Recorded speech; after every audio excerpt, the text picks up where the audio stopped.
Pozdrav svim košarkaškim sladokuscima i tenisicoglavcima.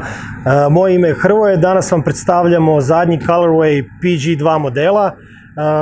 Jedne odlične tenisice koje već imaju drugačiju kutiju nego što to inače imaju tenisice danas i znači na prvi dojam već tenisica oduševljava, ali evo da pogledamo, dakle riječ je o March Madness colorwayu, vrlo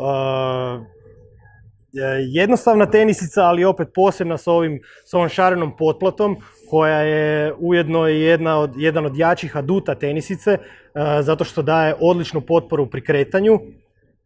S gornje strane tenisice imamo prednju polovicu koja je mrežasta mesh i zadnji plastificirani sintetički dio koji daje veliku potporu gornjem dijelu stopala, a sve ovo zajedno čini jednu tenisicu koja je odlična za igranje, za nošenje i tenisica koja se vrlo lako obuva i koja se vrlo brzo prilagođava vašem stopalu.